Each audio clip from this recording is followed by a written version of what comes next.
হোসাইন মোহাম্মদ আনোয়ারের পক্ষে আমি গতকালকে একটি আইনি নোটিশ প্রেরণ করেছি।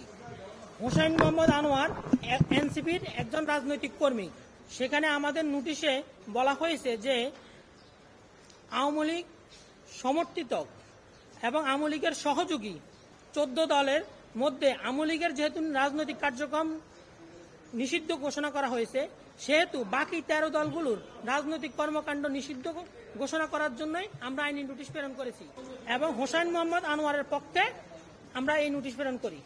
দলগুলোর নাম হল জাতীয় পার্টি এরশাদ, প্রধান গোলাম মোহাম্মদ কাদের; জাতীয় পার্টি মঞ্জু, প্রধান আনোয়ার হোসেন মঞ্জু; বাংলাদেশ ওয়ার্কার্স পার্টি, প্রধান রাশেদ খান মেনন; গণতন্ত্রী পার্টি, প্রধান নুরুর রহমান সেলিম; গণ আজাদি লীগ, প্রধান হাজী আব্দুস সালাম; বাংলাদেশের সমাজতান্ত্রিক দল বাসদ রেজাউল; বাংলাদেশ সাম্যবাদী দল, জাতীয় সমাজতান্ত্রিক দল জাসদ, প্রধান হাসানুল হক ইনু; শ্রমিক কৃষক সমাজবাদী দল, বাংলাদেশ তরিকত ফেডারেশন ও কমিউনিস্ট কেন্দ্র।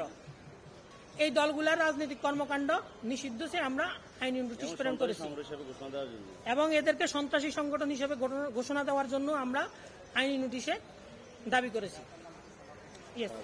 আওয়ামী লীগ এই 36 দিনের সাধারণ জনগণ ছাত্র জনতার আন্দোলনে পালিয়ে গেছে। তাহলে আওয়ামী লীগের যেহেতু আজকে রাজনৈতিক কর্মকাণ্ড নিষিদ্ধ করা হয়েছে ফ্যাসিস্ট এবং স্বৈরাচারী কার্যক্রমের জন্য, গণহত্যার দায়, তাহলে সেক্ষেত্রে আওয়ামী লীগের সহযোগী হিসেবে বাকি দলগুলা তাদের দায়ভার অ্যাভয়েড করতে পারে না। এজন্য ওদেরকেও একই দায়ভার বহন করতে হবে।